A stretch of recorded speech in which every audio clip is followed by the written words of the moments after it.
It's commonly agreed that a nation cannot fully develop without having to have an investment in the educational system. Now, today on the weekend entertainment segment of the Weekend Show, I've decided to bring two multiple award-winning authors to discuss the promotion of the reading culture in the Nigerian society in general. And with me today in the studio is recently received award winner of the Nigerian Association of Nigerian Authors Prize. That's the Poetry Prize category. None other but Mr. James Eze. Thank you. Thank you. I'm happy to be here, Amaka. Thank you so much for joining us on the weekend entertainment segment. Thank you. My second time on Yes, your second time. The first time was when we celebrated the first anniversary of his recent published book, an anthology, Dispossessed. And here we are now. He's just won an award. Dispossessed has just won him an award, and he's here to talk about that. And then with me in the studio as well is Mr. Tony Odili Ojubwong. Yes. Ojubwong, thank you so much. This is my first time, and I'm happy to be here. I'm happy to have you here. I'm happy to have you here too as well. Thank you. Thank you for coming. Okay, so today we are talking about promoting reading culture in the Nigerian society, because I would have tagged it promoting reading culture among the youths. But I feel that a society cannot talk about promoting reading amongst the youth if they do not talk about promoting reading amongst everybody, right? So this is where I start with you, Mr. Tony, because we're going to get back to you, Mr. James, because I'm very sure that you're very elated right now with the way he's looking. Okay, so I would like to ask you, Mr. Tony, how early did you start writing? How early did you start, did you delve into the act of writing? Well, I started reading very early. Okay. But, and I started writing very early. I wrote my ABCD when I was very, very young, of course. Obviously. But I started, my first work of creativity was a 2-line poem that I wrote when I was in class 2 in Christ the King College. And my friends saw it, they liked it, and then I was celebrated amongst my friends, and I felt confident that I could do something. Okay. Yeah. To have received such recognition, I'm sure that really gave you that momentum to keep writing. It didn't actually, but it was like a seed that I sowed in myself. However, I was goaded into loving literature because I didn't actually take literature while I was in secondary school. I was playing as a young boy in school, and then the principal caught me and then pulled me by the ear to the CKC library and said that, my friend, whenever you are in between classes, don't go chasing birds, you know, go reading. That was how I entered the library. Before I left Christ King College, I'd read everything that was written by Cyprian Ekwensi, everybody, you know, and in fact, I started reading the Caxton encyclopedia because I'd finished all the novels. And look at you now. I'm sure your headmaster must be very proud of you. That's the feat that your principal has. So that's actually that's why I said I was goaded when I said I was pulled to the ear. I was goaded into loving reading, and it was my writing actually manifested as a result of what the fictive experience I had having to travel through those shelves, of my school. So it became something that I think, an experience I would like to share with younger people, let them, follow suit. Because if you don't imagine, you cannot create. Okay, so now we need to get to the bottom of the reason why we are having this interview today. We are celebrating one of our very own, Mr. James Eze. And I'm very proud to have him on my set again, because the first time we had him, we were celebrating the first anniversary of Dispossessed. And here we are. He is a proud award winner. How do you feel? Well, thank you, Amaka. I feel very happy and fulfilled. I feel happy that finally people have shown me that have confidence in my talent. I feel satisfied that, you know, my contemporaries, my colleagues in the writing profession have finally recognized my presence as one of them. You know, it is like I compared what happened to me in Ilorin over the weekend as the equivalent of someone who happens to be a friend of a family finally coming home and meeting the rest of the family members at a dinner, and you are standing alone observing them from outside, and suddenly everybody opens their arms to and welcomes you. Yeah, you know, ask you join us at the dining table, which is also pretty close to what I tried to do in one of my poems. Okay. Where is the book? I would have read part of it for you. Tony, okay, no, don't it. worry. Okay, you know, because I see myself as a late bloomer. Yeah. My writing started going public when I have come of age. Okay. Tony started early. Yeah, but because I have been writing for as long as I can remember. The only thing I didn't have was the confidence to share my creative works with the people. But what spurred it? Did you ever think that when writing dispossessed, you were going to have this much, this attention that you're beginning to generate among writers? No, certainly not. I wasn't writing for applause. I was writing to breathe, writing to live.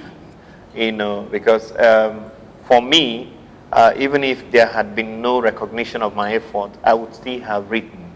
You know, and as I did say in one of my poems, when here I am, I said I was a late bloomer. I came to the dinner ready, and the dinner table was set. Yeah.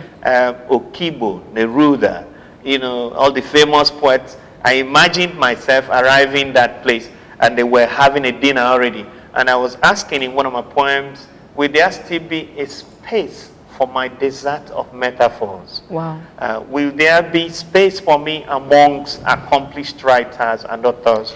You know, and I said in that poem that time would tell. Okay, so. I cannot help but to wonder, just looking at you alone, I would really want to know exactly the situation or circumstances surrounding your intellect, or what actually, you know, what you write about, your inspiration, or what inspires you. Yeah. Please, I don't know if you can tell us a little, if you can share a little bit of your life experiences. I don't mind. Well, I happen to be a very reflective, introspective, extremely curious child. Okay. When I was in secondary school, I remember that at break time, when other kids went out to play, there was this broken down bus in the school compound, disused, abandoned. I would sneak into that bus with a book and spend my break time reading. Wow. Not the usual reading, but I read to hear my voice pronounce those words. English words, strange words that I struggled, that I encountered in my reading and didn't know how to pronounce, and I couldn't pronounce them in the presence of others, for fear of their laughing at me. In that solitude, I would read to my own hearing, pronounce those words. And over time, I was able to master some otherwise difficult English words. So I was always a little reserved child. Reserved when it came to the pursuit of knowledge, but extremely extroverted when it came to playing football. I played football a lot. You were an all-rounder. More or less. So you couldn't, so I found myself, you know, navigating between diverse worlds as a child. And of course I loved reading. I wrote the first draft of my fictive work when I was in JS3. We had just finished our junior secondary exams. Yeah. And we had this long spell of time before we joined the senior secondary. I spent that time writing a little book of fiction titled The Village Calamity. Wow. And I was poured into writing my own story after I had read, quite a number of works. It was Chinua Achebe's Chike and the River that I first encountered, and I saw myself, in the central character, Chike, who was a very curious child and had very keen power of observation, took certain details in from the neighbors, and had some little quests, some little adventures, some aspirations that he wanted. Chike was obsessed with the idea of crossing the river Niger before the bridge that connects Onitsha and Asaba was built. And that became his quest. So I could, although I wasn't born in a riverine community, but I could relate with that because Chike's quest was the quest of every little child. And he helped me, he shaped my own consciousness of my environment, and I became a little more sensitive about my immediate environment, which was why at the point I said, if somebody could write the story of Chike, maybe I could also write my own story. Okay, so we're talking about promoting reading culture in Nigeria, and obviously it has to start from the younger ones, on the younger generation. We know that literature in the educational system in Nigeria right now is actually a compulsory subject or topic. And you are talking about Chinua Achebe and so many others, Wole Soyinka, and so many other books that they have introduced in the educational system. But there still is a problem with the reading culture in Nigeria. What do you think has inhibited this particular reading culture amongst youths? For me, it's a socialization process. That is how people are raised. Okay.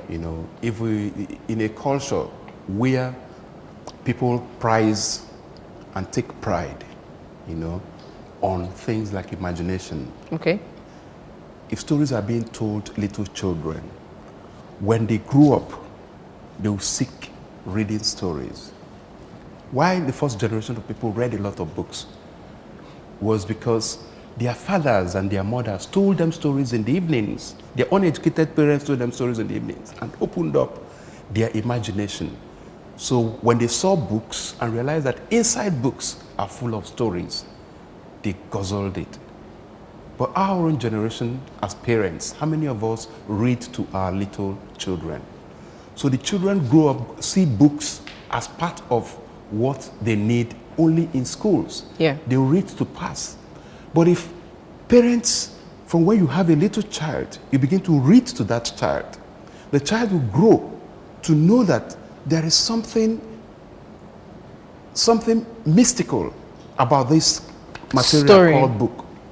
So it is in search of that thing that you don't know that triggers off the interest to search for books to read. But then I think another thing is having to sell them the advantages of reading, because that's why the two of you are here right now. It is as a result of the way you grew up and your relationship with having to have read books in the past. That's the reason why you have your own articles and you've won a couple of awards and recognitions right now. Correct. But I think the children these days do not see, maybe they do not see reading as something that would probably generate something advantageous to them. That's the reason I want to talk about the awards that you've won in the past.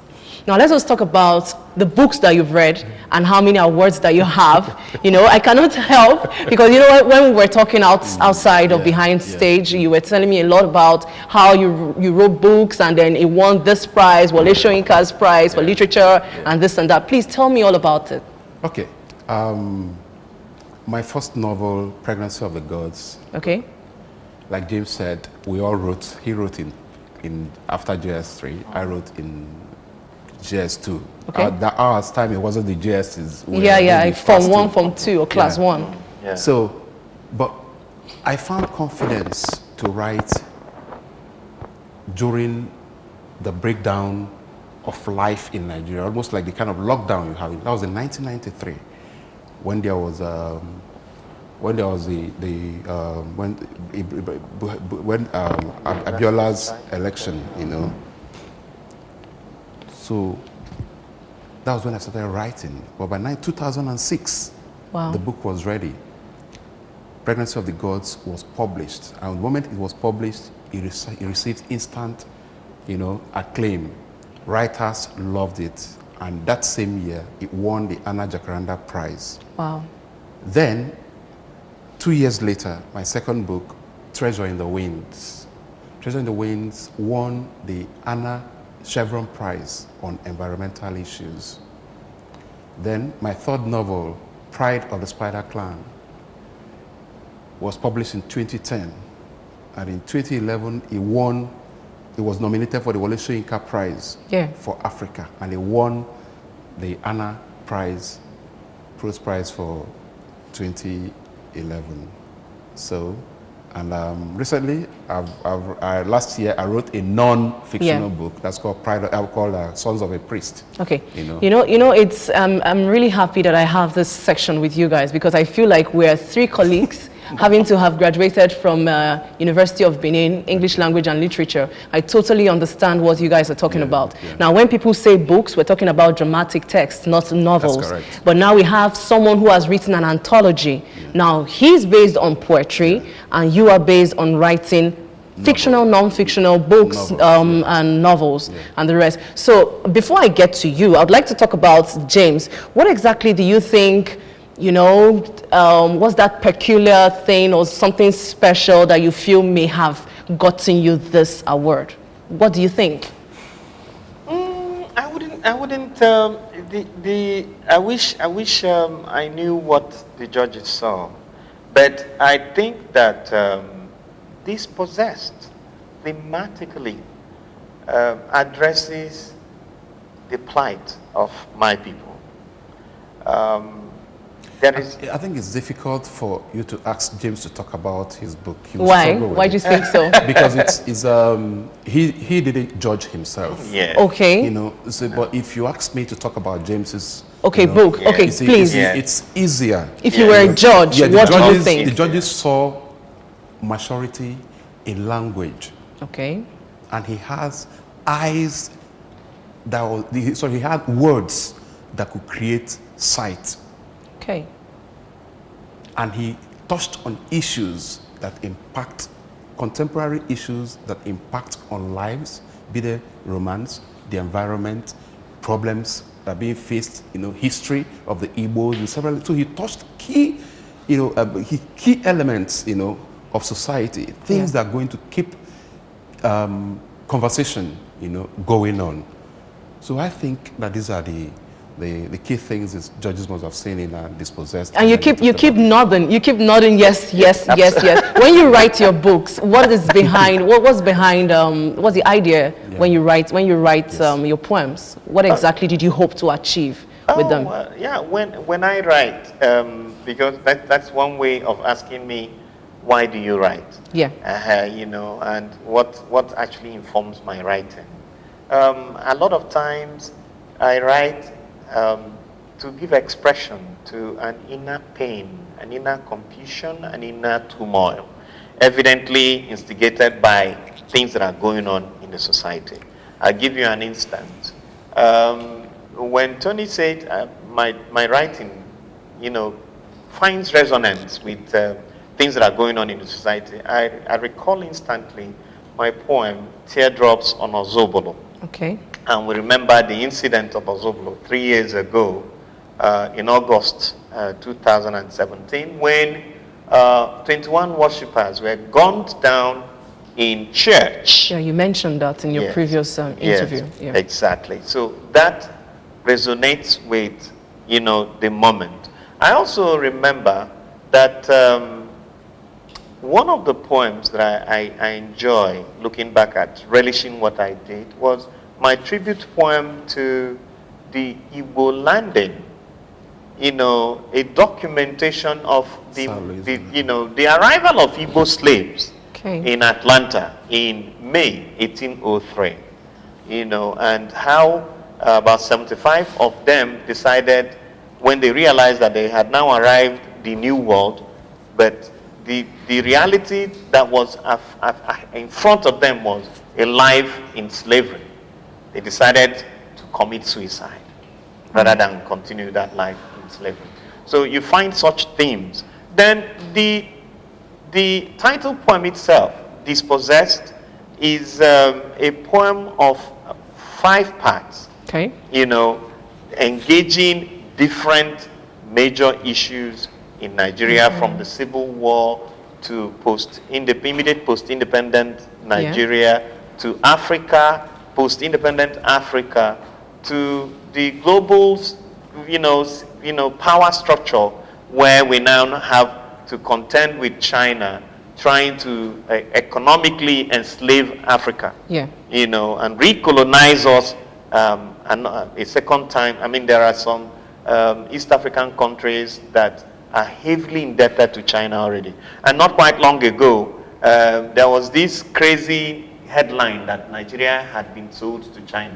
I don't know if you guys remember that China had bought Nigeria. And whether it was fake news or not, it should remind us just how dangerously close we are to recolonization. So I worry myself about such issues, and they inform my writing. Then the other aspect of my writing too, which I showed a great deal of in Dispossessed, is the never-ending topic called love.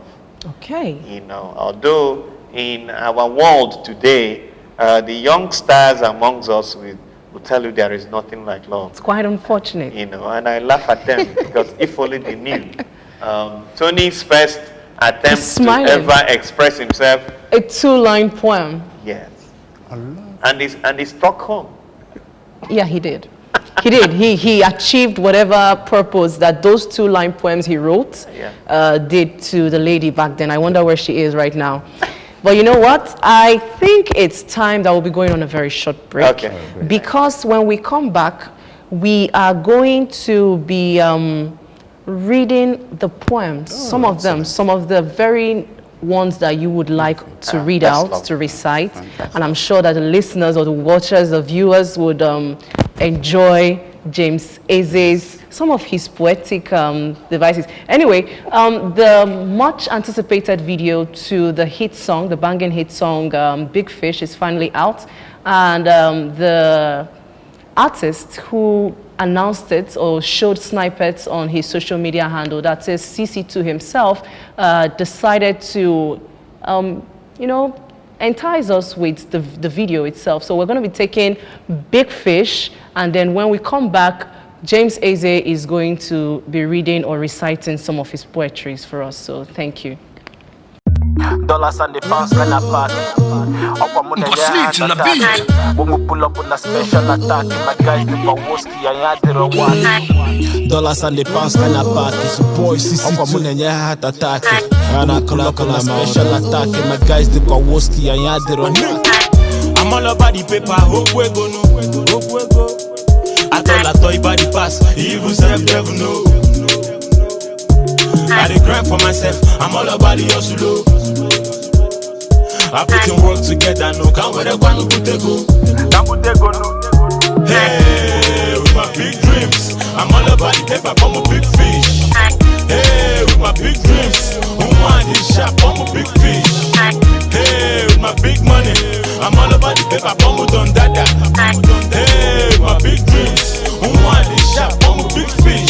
Ndabata no boy guys anako sase guess ane kolisi ega ne fesase anedi no mofomo na hemiru can say hana sibo mase one free jealousy. Good vibe is what I bring to my people. They try to put me down but my God the quable. They try to suck it dry, I count unable. And now I shut it down for my late to Wembley. Take it back to the days when they talk say they no go fit to see me for them MTV base. Now wonder but at the place when they see me then they para then they shiver then they fall back to base. Last thing I go do not to look at your face. Why another man smile come on smile for your face. They know that I'm dope kalaku no risk. I know fit to die choco no reason. Hey, with my big dreams, I'm all about the paper, I'm a big fish. Hey, with my big dreams, want this shop, I'm a big fish. Hey, with my big money, I'm all about the paper, I'm a done dada. Hey, with my big dreams, want this whisker. Sicila Bisa, know they play with my time, of course, I will make keeper. Flow so sick like P, I'm going deeper. Don't turn Moss into a believer. Oh, yeah, cola man water. Charlie King, Charlie Saw, Charlie conquer them. Ejana Tomosa man quetta. Now I drop autos, now in the carry am. They are good with their tongues, see they run faster. When you win, you go see the turn newscaster. I say one for the boys, two for the girls. When I come around, I say put it on around. Dollars and the pounds when I pass. Up on their hand attack. Boom pull up on a special attack. My guys do for whiskey and ya did a what. I'm all about the paper, hope we go no. Hope we go. I told about the past, evil self never know. I dey grind for myself, I'm all about the hustle, hustle, hustle. I put in work together, no can't wait to put it go.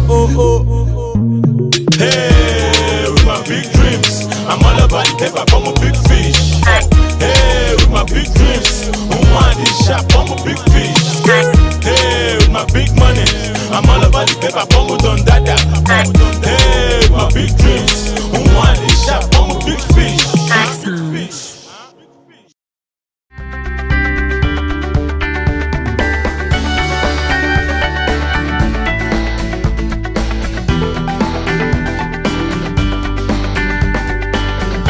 Welcome back. That was Big Fish by CC2. And of course, I still have two acclaimed authors with me here in the studio discussing promoting reading culture amongst the youths in Nigeria. And James Eze, before we went on that short break, I said he was going to be reciting some of his poems for us live in the studio. So, James, over now to you. Okay. Thank you. The poem that I'm going to read, because our world needs love. Okay. So I want to read this poem titled, I Found Love. I found love when I found you, two tender buds blooming into petals. In each other's arms, we survived the rains with the sun in our hearts. And we laughed when life wagged a finger in our face because we knew that in the end, love would win this race. Darling, together we shall win this war and turn back the clock when aging knocks on the door. When wrinkles play mischief with your makeup. I see tomorrow smiling in your eyes, and these golden rays can eclipse the sun. That's how I knew I was made for you. Baby, let's make our home a nest of straws, to leave plenty room for life's many flaws. For things break easily when we hold them too strong. Darling, I'll be that voice that the ages could not ignore, bearing aloft the banner of our love. When your feet miss their heartbeat mid-dance, I'll be there to keep you strong. Beautiful. When fate puts a blindfold across your eyes and you trip and tumble on life's treacherous paths, don't be afraid, baby, because you will not fall. I'll be on hand to make you stand tall. Thank you very much. That was a very beautiful one right there. Wow. I was, I'm sure you two, you were carried away. I went to heaven and I came back. Okay, so you're going to have to tell us a bit about this poem. Then we'll be rounding off with your advice to the youths. Well, this poem was actually composed under the spell of the British singer known as Ed Sheeran. Okay. When I came across his song titled Perfect, a love song, it made me realize what we have always tended to overlook, which is the power of love. You know, that the idea that someone could find love in and experience love in a profound way, that it changes everything you think about yourself, you think about your life, you think about humanity in general. If you have ever fallen in love before, you find out that a man in love is in absolute bliss. That is, if he loves selflessly, you know, you are totally, that's what some songwriters will say, over the moon. Wow. If you haven't experienced it, then I think you should. Because it helps you understand what it means to live for another. I remember the first time that I fell in love and how intense my feeling was. You know, discovering that I could find happiness in the smile of someone else. Oh, wow. You know, those little things, they made my world. You know, you're talking like you're a lover boy. Like I can imagine how you were maybe when you were much younger. You must have really fallen in love with a lot of ladies. You must be the ladies' man. Falling in and falling out. Yeah, falling in and out. No. Incidentally, the result is actually the opposite. Because if you love profoundly, you won't be like a bird that perches on different tree branches. Okay, so for your last words, because before we start talking about love now, let us go back to the topic of the discussion, which is promoting the reading culture amongst youths in Nigeria or in the Nigerian environment in general. Okay. So what's going to be your advice, Mr. Tony Odili? Advice to readers, or, you know, what's going to be your message for how to imbibe reading amongst youth? First and foremost, every book is a trophy of ideas. Every book is a trophy chest of ideas. So when you open one, you find things that you never expected, be they fiction, but most of all, fictive books, poetry, novels, even books on drama. Because it goes to open your mind. So what we do is that we ask the young people, pick books, read daily. You don't have to finish it immediately. Read 2 pages a day. After a while, you get used to it, and then you read more. That's all. Okay, thank you very much. And then Mr. James Eze, our latest awardee, what's going to be your advice for students out there? Yeah, I would advise the younger ones especially to remember that if you have a good book, you don't need any other company. A good book takes you to cultures, distant locations, and civilizations that you could only imagine, you know. And a good book is your guide to a more comfortable and more fulfilled future. Because sometimes we have to face the truth about life. Because the truth actually is that nothing gives absolute fulfillment, not even money or wealth. But knowledge is something that once you have can never be taken away from you. Sure. So, and as Tony had explained earlier, a good book is a treasure trove of ideas. Yeah. So, thank you. Thank you so much. And this is where we are going to be rounding it off on the weekend entertainment segment of the weekend show. I want to say a very big thank you to my guest, Mr. Tony Odili Ujubong, and Mr. James Eze. Thank you so much for joining me in the studio. I hope you had a wonderful time with me. We did. I had a wonderful time as well. We did. And I wish you all the best. We did. Many more awards to yours. Oh, thank you so much. Thank you. That was very nice. Okay, so stay tuned because Oluchi and I will be coming right after now with social media trends. So please do not go anywhere. We'll be right back.